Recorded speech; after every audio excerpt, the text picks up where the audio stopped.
Bueno, listo. Bueno, egunon, eta mila esker onaino etorri izanagatik.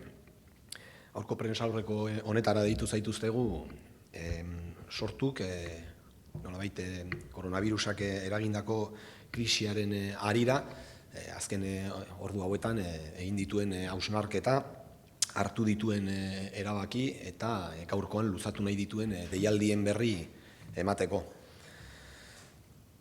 Irakurri egingo dut prestatu dugun adierazpena. Lehenik eta behin, sortuk gizarte osoari dei egiten dio egoeraren larritasunaz kontzientzia har dezan. Neurri ezezaguneko osasun krisi bati aurre egin behar diogu. Kapitalismo neoliberalari lotutako zaintza krisia larriagotzen ari dena. Eta krisi ekonomiko-finantziero berri bat eragiten ari dena. Krisi horrek, ziur asko, langileen eta herri sektoreen lan eta bizi baldintzak larriagotuko ditu. Baldin eta ez badugun eragozten, krisi horren zama gure gain eror dadin. Bigarrenik, koronavirusaren osasun krisia eta krisi sozioekonomikoa ez dira gertaera isolatua. Baizik eta gizateria osoak eta gure herri txiki honek aurre egin beharreko krisi eta erronka multzoaren zati bat. Zehazki, kapitalismo basati eta harrapariaren garapenaren ondorioa da. Larrialdi klimatikoa, lehen gaien kontrolaren ondoriozko gerra geopolitikoak, desoreka ekonomiko handien ondoriozko migrazio masiboak, dualizazioa eta gizarte prekarizazioa, eskuin muturraren eta autoritarismoaren igoera, edo urrutira joan gabe, Zaldibarren ikusi dugun moduan, hondakinen kudeaketa esku pribatuetan uzten duten politika publikoak, giza eta ingurumen tragedia erabat larriak eraginez. Azken batean, gero eta esku gutxiagotan etekinak metatzea bilatzen duen sistemaren enegarren krisiaren aurrean gaude. Gero eta jende gehiagori, oinarrizkoena kentzen dion bitartean. Bizitzaren aurretik eta gainetik kapitalak dauka lehentasuna sistema honetan. Beraz, krisi berri honi aurre egitea bezain premiazkoa da, bizitza eta bere zaintza erdigunean jarriko dituen eredu sozial eta ekonomikoa gaurdanik eraikitzen hastea. Hirugarrenik, une honetan, krisi honek dagoeneko agerian utzi ditu bai burujabetza faltaren ondorioak, bai indarrean dagoen eredu sozial eta ekonomiko horren ondorioak. Oraindik zalantzan dago lehendakariak deitu zituen hauteskundeak atzeratzeko adina eskumenik ote duen EAek. Bestalde, agerian geratzen ari da, ez dugula ezaugarri hauetako krisi bati aurre egiteko beharrezkoa den erabaki politikorako gaitasunik. Adibidez, Eusko Jaurlaritzak edo Nafarroako gobernuak eremu bateko ikastetxeak ixtea erabaki dezakete, baina ezin dute eremu horretako lantokietan zaintza lanetarako ordaindutako lizentziak ematea erabaki. Horretarako eskumena Espainiako gobernuaren esku dagoelako. Bestalde, koronavirusaren krisia agerian uzten ari da indarrean den eredu sozial eta ekonomiko honen akatsak, gabeziak eta bidegabekeriak. Zeinarentzat, zaintzak eta ugalketa lana emakumeen kontua baitira. Osasunaren privatizazioa eta merkantilizazioa bultzatzen baitu. Haren unibertsaltasunaren, irisgarritasunaren eta kalitatearen kaltetan. Sistema horrek globalizazioaren alde egiten du, eta eskulan merkearen alde, tokiko ekonomiaren eta kalitatezko enpleguen kaltetan. Individualismoa eta desegituratze soziala sustatzen ditu, lotura komunitarioen eta kohesio sozialaren kaltetan. Eta ez ditu kontutan hartzen langileen beharrak, halako krisiei aurre egiteko orduan. Laugarrenik, sortuk dei egiten die EAeko eta Nafarroako gobernuei koronavirusaren aurrerapena geldiarazteko beharrezkoak diren neurri guztiak har ditzatela eta berehala har ditzatela, luzamendurik gabe. Egun aplikatzen ari den gradualtasunak amaitu behar du. Hau da, neurriak ezin dira tantaka hartu. Ezin da egoeraren arabera improvisatu. Horren guztiaren eraginkortasuna ikusia dago, erabat mugatua baita. Premiazko neurri oldarkorrak behar dira. Nazioarteko osasunaren antolakundeak gomendatu bezala, eta Txinak, eta berandu bada ere, Italiak jada egin duten bezala. Gizartea urruntzeko, isolatzeko eta zigilatzeko neurriak behar dira beraz. Eta neurriok hartu behar dira, luzamendurik gabe, garaiz jardutearen eta ez egitearen arteko aldea handiegia izan daitekelako. Dozenaka, milaka kutsatu eta ehunka lagun hil daitezkelako. Inor ez litzateke prezio altu hori ordaintzeko prest egon behar. Ez hauteskundeak, ez ekonomia. Erabateko lehentasuna jendearen osasunak eta bizitzak izan behar dute.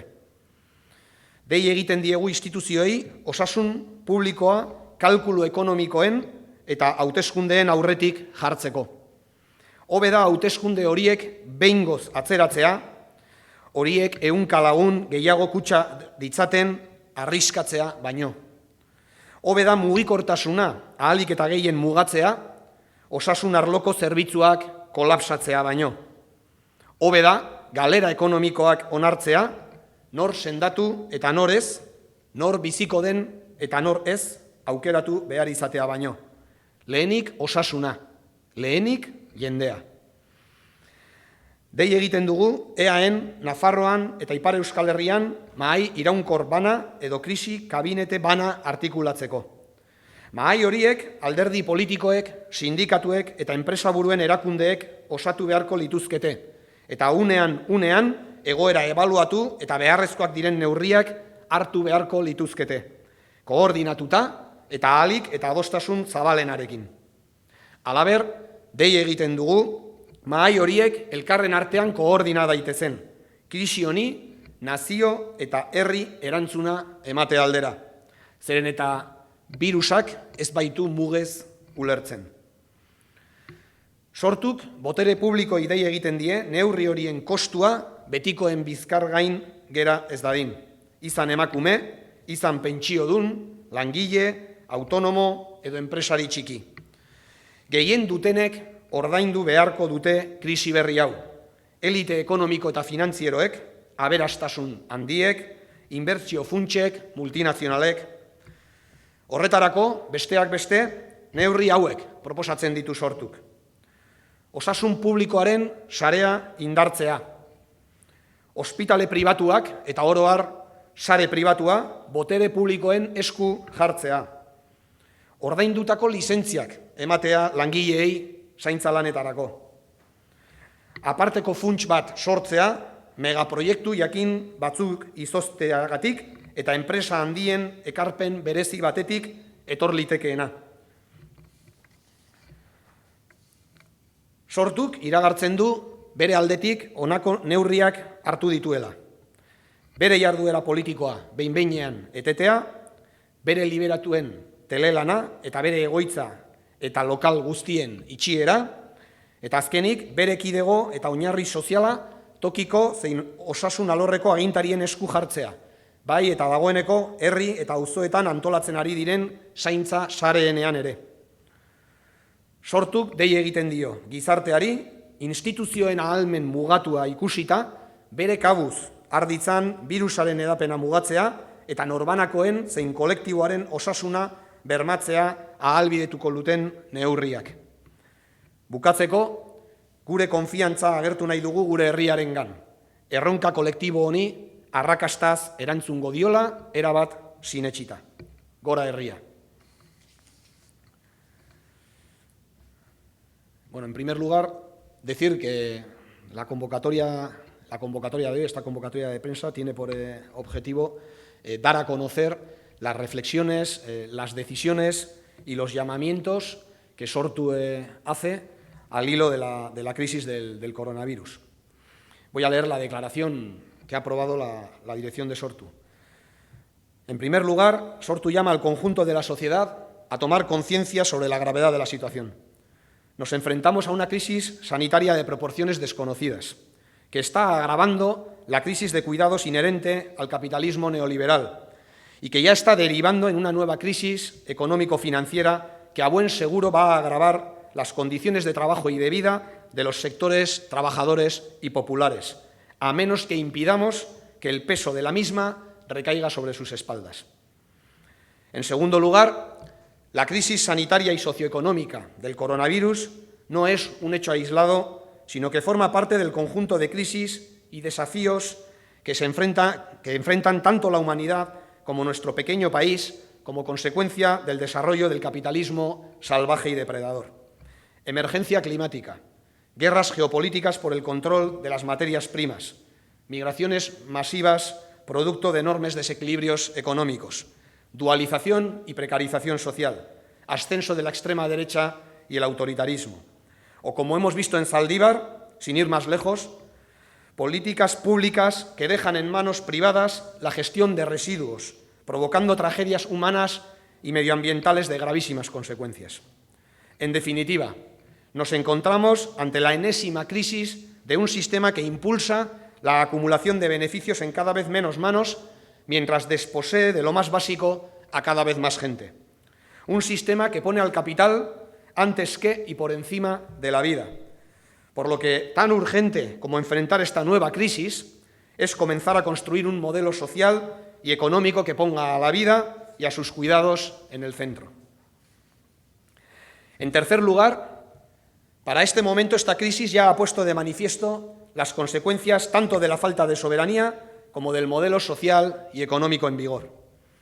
Aún está en cuestión si la comunidad autónoma vasca cuenta o no con competencias suficientes como para poder aplazar unas elecciones que su lehendakari ha convocado. Por otro lado, está quedando en evidencia que no disponemos de la capacidad de decisión política suficiente y necesaria para hacer frente a una crisis de estas características. Por ejemplo, el Gobierno vasco o el Gobierno navarro pueden decidir cerrar los centros escolares de una zona, pero no pueden decidir conceder licencias remuneradas para tareas de cuidado en los centros de trabajo de esas zonas, porque la competencia para ello se encuentra en manos del Gobierno español. Por otro lado, la crisis del coronavirus está dejando al descubierto las fallas, carencias e injusticias de un modelo social y económico para el que los cuidados y el trabajo reproductivo son cosa de las mujeres, que impulsa la privatización y mercantilización de la sanidad en detrimento de la universalidad, accesibilidad y calidad de la misma, que apuesta por la globalización y por la mano de obra barata en detrimento de la economía local y de empleos de calidad, que promociona el individualismo y la desestructuración social en detrimento de los vínculos comunitarios y la cohesión social, y que no toma en cuenta las necesidades de los y las trabajadoras a la hora de enfrentar las crisis que él mismo genera. En cuarto lugar, Sortu llama a los gobiernos de la Comunidad Autónoma Vasca y Nafarroa a adoptar todas aquellas medidas que fueran necesarias para frenar el avance del coronavirus y a hacerlo con carácter inmediato, sin mayor dilación, poniendo fin a la actual gradualidad y goteo de medidas, de marcado carácter improvisado y eficacia manifiestamente limitada. Hay que tomar medidas urgentes y agresivas, tal y como ha recomendado la Organización Mundial de la Salud y tal y como ya han hecho China y, aunque tarde, Italia. Medidas de distanciamiento social, aislamiento, blindaje y sellado. Y hay que hacerlo ya, sin más demora, porque la diferencia entre actuar a tiempo y no hacerlo puede terminar contándose en decenas de miles de contagiados y cientos de muertos. Un precio que nadie debería estar dispuesto a pagar. Ni las elecciones ni la economía. La prioridad absoluta ha de ser la salud y la vida de la gente. En este sentido, llamamos a las instituciones a que se anteponga la salud pública tanto al cálculo económico como a las elecciones. Es preferible aplazar unas elecciones que arriesgarse al aumento de los contagios como consecuencia de las mismas. Es preferible limitar al máximo la movilidad de la gente que colapsar los servicios sanitarios. Es preferible asumir pérdidas económicas que tener que llegar a elegir a quién curar y a quién no, quién va a vivir y quién no. Primero, la salud, Primero, la gente. Llamamos a la articulación en la Comunidad Autónoma Vasca, Nafarroa e Ipar Euskal Herria de sendas mesas permanentes o gabinetes de crisis, compuestas por partidos políticos, sindicatos y organizaciones empresariales que vayan evaluando la situación y adoptando de forma coordinada y con el mayor consenso posible todas aquellas medidas que sean necesarias. Asimismo, llamamos a la coordinación entre dichas mesas, a fin de poder articular una respuesta nacional y de país, porque el coronavirus no entiende de fronteras impuestas. Sortu llama a los poderes públicos a que velen, asimismo, porque el coste de estas medidas, de todas estas medidas que hay que adoptar, a que este coste no recaiga sobre las espaldas de los y las de siempre, mujeres, pensionistas, trabajadores, autónomas, pequeños empresarios. Son quienes más tienen, quienes han de pagar esta nueva crisis. Las élites económicas y financieras, las grandes fortunas, los fondos de inversión, las grandes empresas. Para ello, Sortu propone que se adopten medidas como reforzar la sanidad pública, poner la sanidad privada a disposición de los poderes públicos, conceder licencias retribuidas para trabajos de cuidados o la creación de un fondo extraordinario que provenga tanto de la congelación de determinados megaproyectos como de una contribución especial de las grandes empresas. Sortu anuncia que, por su parte, ha adoptado las siguientes medidas: suspensión temporal de su actividad política, teletrabajo de todos sus liberados y cierre de todas sus sedes y locales, y puesta de su militancia y base social al servicio de las autoridades locales y sanitarias, así como de las redes de cuidados que ya han comenzado a organizarse en pueblos y barrios. Sortu llama a la sociedad en general a que, ante la limitada capacidad de las instituciones, adopte motu propio todas aquellas medidas que contribuyan a frenar la propagación del virus y a preservar la salud individual y colectiva. Para finalizar, queremos manifestar la confianza en nuestro pueblo a la hora de enfrentar con éxito este desafío colectivo. Gora herria. Bai, orain galderarik baldin baduzue, si tenéis alguna pregunta.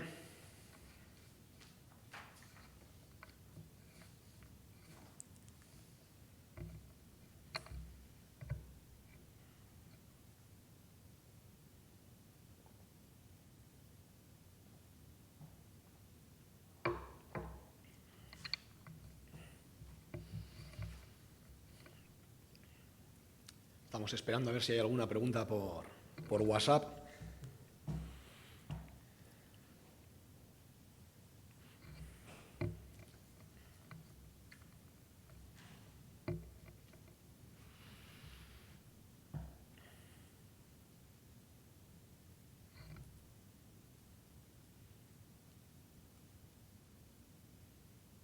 ¿Estago? ¿No hay preguntas? Por WhatsApp. Bueno, ala bada, amaitutzat emango dugu gaurko agerraldia. Mila esker etorri izanagatik eta hurren arte.